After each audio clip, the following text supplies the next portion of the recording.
Bonjour à tous, petite vidéo pour vous faire un point lecture. Alors là franchement j'en reviens pas. En l'espace de quelques jours j'ai fini un nombre de livres incalculable, je suis étonnée. Et j'ai l'impression que plus je fais des tournages de vidéos et plus je recule vers la porte. Ça va être chouette. Je vais la fermer parce que si mon voisin il m'entend parler tout seul, il va se dire elle devient folle. Bref, on va commencer par le livre que j'ai mis des plombs à lire. Windsri de Karima Djelid aux éditions Books on Demand. C'est pas marqué dessus mais je le sais. Qu'elle m'avait gentiment dédicacé, c'est une intégrale.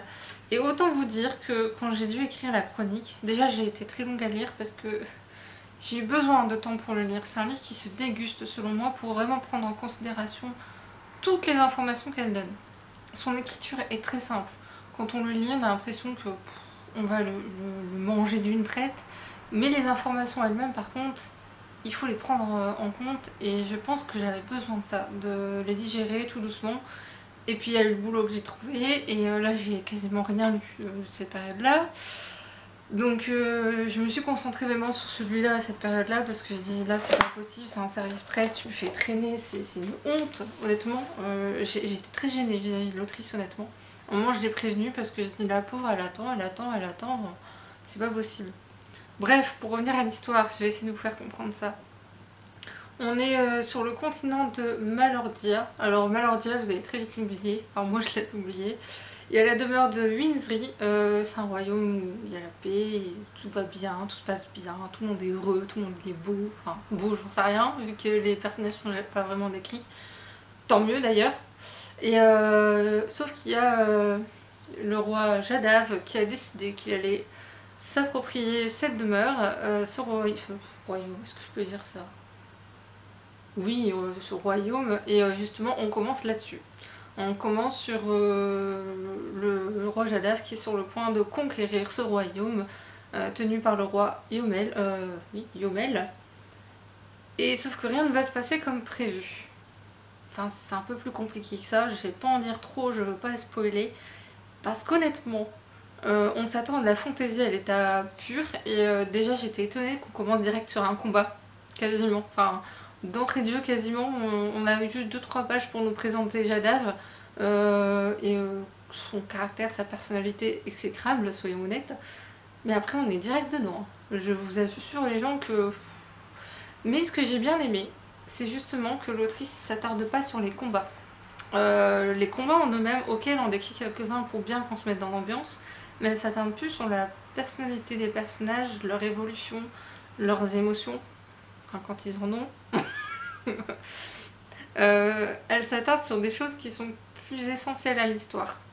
Et ça peut dérouter le lecteur, je pense, parce que personnellement, de la fantaisie comme ça, j'en avais, pour moi, à mon sens, jamais lu. C'est vraiment atypique. Enfin, de toute façon, ça commence à ne pas me surprendre avec elle. C'est le deuxième livre que je lis d'elle. Et elle a écrit de la romance, et je me demande si je vais pas tenter la romance, parce que justement, je pense qu'elle va éviter tous les... Comment, dans tous les styles, dans tous les genres littéraires, il y a des choses qui sont un peu typées, on va dire. C'est de la fantaisie, vous allez forcément avoir tel type de personnage, vous allez forcément avoir des combats, vous allez forcément avoir... Je sais pas, il y a des choses qui sont obligées, un passage obligé, voilà. Et ben, l'autrice a réussi à éviter tout ça. Je sais pas comment elle a fait, mais elle l'a fait. Et brillamment, je trouve. Et l'évolution des personnages est hyper intéressante, je trouve. Que c'est rarement on les voit aussi, de manière aussi violente, je veux dire. Surtout Sage, le personnage de Sage. Quand je l'ai vu ce bout de chou, j'ai dit oh qu'il est mignon, je l'adore. Et son évolution est hyper intelligente, intéressante. Et en fait, vous avez. Ce qui fait la complexité de ce livre aussi, c'est qu'en fait, certes, on est dans un roman de fantasy, mais vous avez une touche de conte, selon moi. Selon moi, parce qu'il y a la façon dont parlent les personnages. Il y a une histoire. On va dire qu'il y a des histoires d'amour dedans qui ressemblent un peu à des contes de fées, il faut dire ce qui est. Hein. On va pas se le cacher. Mais ça tarde pas dessus, c'est genre bon, c'est pour dire deux. Hein.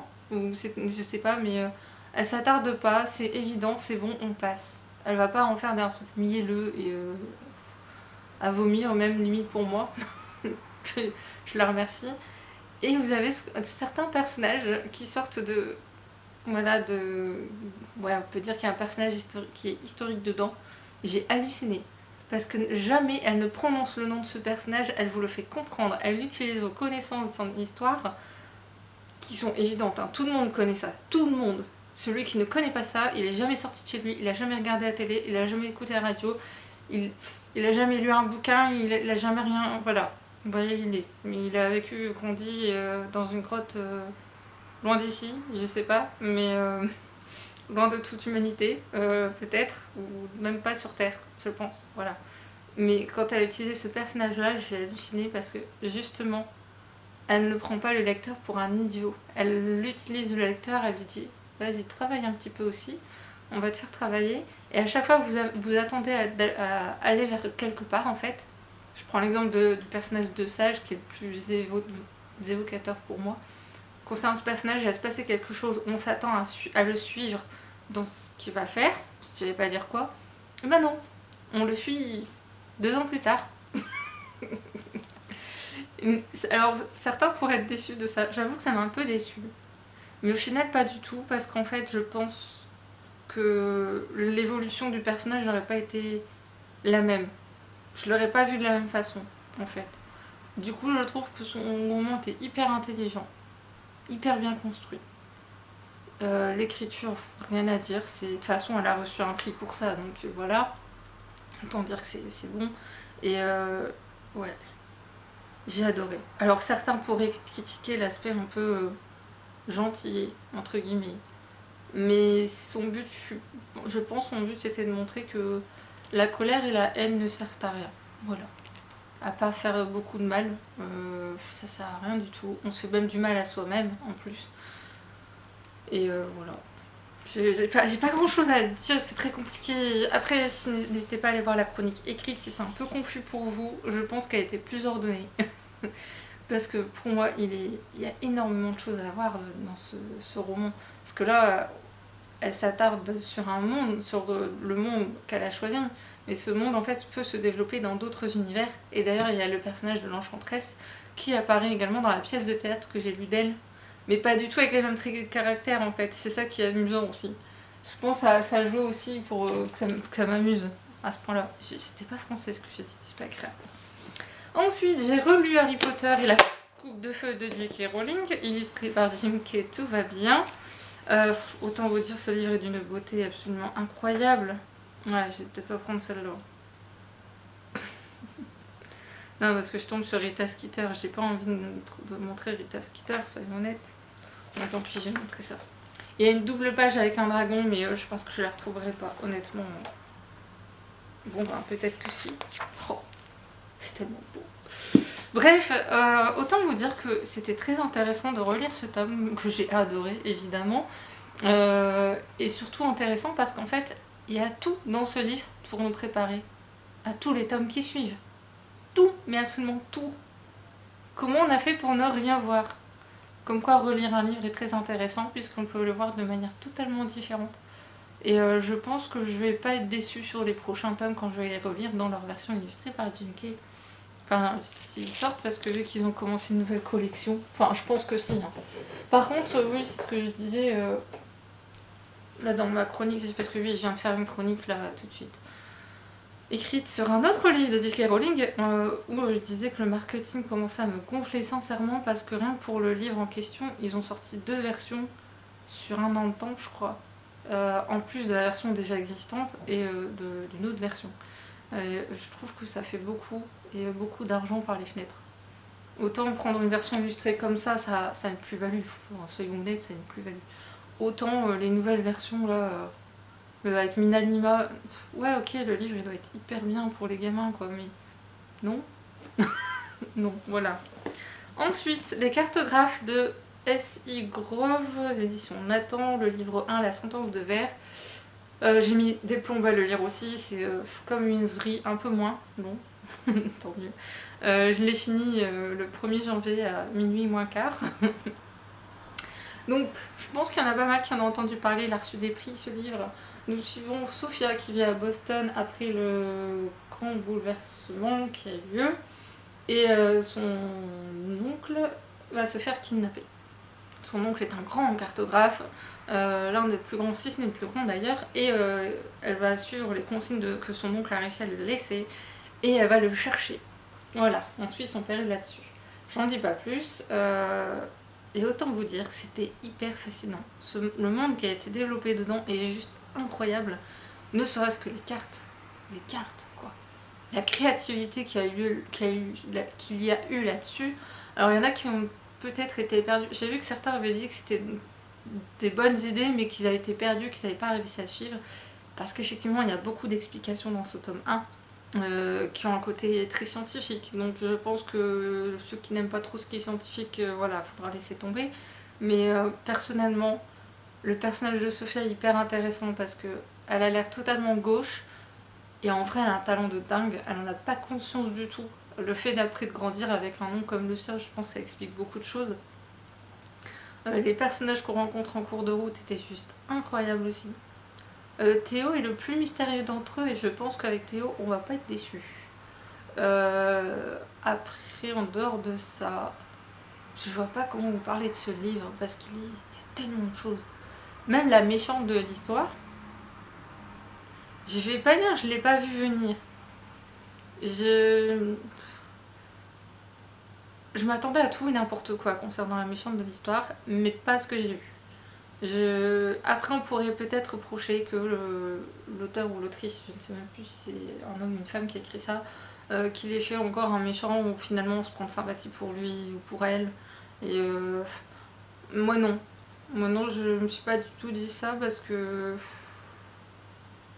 c'est tordu quand même, hyper tordu. Et je regrette de ne pas avoir encore acheté la suite. Je le regrette profondément, les gens. Je me serais jetée dessus sinon. C'est... Waouh. Waouh, la claque. Je remercie la fille à qui je devais le lire à la base en binôme, en lecture commune. Mais elle n'était pas dans le mood pour lire, donc j'ai fini toute seule. Terry Pratchett, oui, enfin, alléluia, dites ce que vous voulez, vous pouvez me mettre en commentaire ce que vous voulez, pas de problème. La 8e couleur, le tome 1, les annales du disque monde. Comment vous parler de ce livre pour ceux qui ne l'auraient jamais lu? Nous découvrons un monde particulier puisque nous avons un disque qui est porté par 4 éléphants qui sont juchés sur une tortue. Tortue géante, pardon, j'ai oublié de préciser. Déjà rien que ça, c'est n'importe quoi. Et en fait on suit en plus je vous jure que j'ai acheté ça, faut que je le dise ça. Je l'ai acheté parce que tout le monde m'en a parlé et à force d'entendre c'est trop génial, tu vas adorer, nanana. Je l'ai acheté, j'ai commencé sans jamais avoir lu le résumé. Je ne l'ai jamais lu. À force d'entendre parler de ce livre, je n'ai pas lu le résumé en fait, pensant que je le savais. Et quand j'ai commencé, prologue, et je me dis ouh ça commence mal, j'ai trouvé ça très compliqué. Et quand j'ai commencé le roman en lui-même, le premier chapitre, là je me suis dit ok tu vas lire quoi, ça a l'air totalement barré. Et quand j'ai lu le dernier mot de la 4e de coup, j'ai dit ok je vais rigoler. Je vais rigoler. Et en fait effectivement on suit un monsieur qui s'appelle Defleur, déjà le prénom, Defleur, qui a un bagage magique et qui se pointe à Ankh-Morpork en se disant je suis un touriste, je voudrais découvrir votre jolie ville et ses bagarres et enfin bref, vous voyez le genre. Le mec totalement naïf à côté de ses pompes qui s'est cru dans un film, sur le tournage d'un film, c'est un peu ça l'idée. Et sauf que non, pour lui c'est la réalité. Et en fait comme il a énormément d'or, bizarrement, tous les assassins, les voleurs, les commerçants, tout le monde va s'intéresser de très près à lui. Et Rincevent, qui est un mage raté, va être chargé d'assurer sa sécurité. Voilà. Et autant dire que Rincevent, en fait, est peut-être un mage, mais il ne se souvient que d'un seul sortilège apparemment, vraisemblablement très dangereux. Et c'est le seul qui prend la place dans son crâne. Donc autant vous dire qu'il n'a aucun moyen de défense, en vrai. Et on les suit dans leur périple. C'est totalement barré. Mais totalement barré. Vous vouliez dire quelque chose pour vous amuser, vous dire non mais c'est pas possible. L'auteur il était sous quel... Voilà. Il avait pris quoi comme substance avant d'écrire ça? ou pendant l'écriture aussi, on sait jamais. Je sais pas. Mais j'ai adoré. Franchement, après à la fin j'ai du mal. Mais c'est parce qu'en fait j'ai plus l'entraînement que j'avais pour la lecture. Et je voulais à tout prix le continuer. Et j'ai adoré parce qu'en fait il se moque justement de l'appât du gain, du racisme, de plein de choses. Il s'en moque mais avec une puissance. Il y avait une phrase dedans qui m'avait... Là je saurais plus vous la donner, mais sur le coup quand je l'ai lu j'ai fait ah c'est tellement bon ça. Bref, je lirai la suite. En plus, en cherchant une image du monde qu'il a créé, en fait, pour les gens qui auraient pas encore lu, j'ai trouvé un plan de l'ordre de lecture de la saga. Parce qu'effectivement, on n'est pas obligé de les lire dans l'ordre. Maintenant, je pense que lire le tome 1 en premier, c'est mieux. Je pense sincèrement. Parce que sinon, je pense qu'il y a des choses qui pourraient ne pas... Voilà. Qui pourraient un peu vous perdre un petit peu, je pense. Mais... si tu prends n'importe quoi, quoi. Mais c'était chouette. Franchement, c'est atypique. C'est vraiment atypique. Je suis pas sûre qu'il y ait quelqu'un d'autre qui puisse reprendre ce qu'il a... Terry Pratchett est mort avant d'avoir fini son œuvre. Et ils avaient parlé que sa fille reprenne. Je pense que ses enfants, peut-être. Parce qu'à mon avis, il a dû leur en parler en long, en large et en travers. Mais quelqu'un d'autre, non. Et il y a vraiment son style, un style qu'on peut reconnaître, honnêtement. J'adore. J'adore parce que Rinzan est très intelligent, mais d'une poisse et un peureux pas tenté. Il y a Deux Fleurs qui est d'une naïveté confondante. Alors le coffret magique, alors là, il y a des moments je le voyais plus, mais il est où? Et enfin, pour bien changer d'univers, parce que je suis comme ça, vous savez, Angor de Jacinta Corqueta aux éditions Banyan. Autant vous dire que là, on change totalement d'émotion. J'ai froid dans le dos, j'étais en colère, j'ai failli avoir les larmes aux yeux, mais j'avais posé le livre un petit peu parce que ça commençait à devenir très, très violent émotionnellement. On suit pour l'histoire de cette poétesse qui est très importante. Elle fait partie de la communauté Adivasi en Inde qui vivait, il y a très longtemps, ils vivaient dans les montagnes et ils ont été expulsés de chez eux, je vous le donne en mille, par des politiques et des magnones qui ont voulu utiliser la forêt et les mines. Voilà, et en plus de ça, sa communauté en fait c'est encore pire que les Dali. Les Dali ils ont quand même le droit à une maison, à des choses, à quelque chose, même si, ok, d'accord. Moi-même qui ai lu le recueil de poésie sur les femmes Dali, enfin je veux dire c'est pas mieux pour elle, voilà. Elle, son père la battait et sa mère a été battue aussi. Donc, et pourtant son père c'était un des plus grands policiers qui ait existé là-bas. Donc c'est vous dire un peu voilà, vous mettre tout en forme. Et tous ces poèmes en fait c'est en rapport avec la nature, la plupart, sur le fait que les politiques, tous ces gens de pouvoir, parce qu'on peut avoir le pouvoir pour autre chose que la politique, vous tendent la main pour mieux vous écraser. C'est un peu ça l'idée. Qui profite de la nature en oubliant ce qu'elle peut donner si on la laisse tranquille. Et c'était justement ce que faisaient les Adivasi, c'est que laisser la nature se faire. Il y a des pans d'histoire aussi dedans qui sont expliqués parce qu'elle utilise des choses en rapport avec sa culture et des points historiques, et ça m'a donné froid dans le dos et je me suis dit comment non, c'est révoltant. Et étonnamment, elle a écrit que 2 poèmes sur le féminisme, sur la façon dont les femmes sont traitées là-bas. Elle en a écrit que 2. J'étais très étonnée, je pensais en voir plus.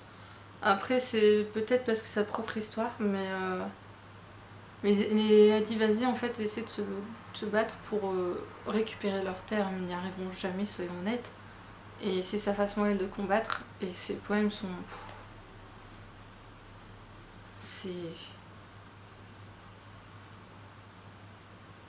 Ouais, j'en reste sans voix. C'est pour vous dire que j'avais tellement peur d'oublier mon émotion sur le coup, que j'ai lu en 2 fois le recueil, que j'ai commencé à écrire la chronique. Au moins sur les émotions que j'ai ressenties.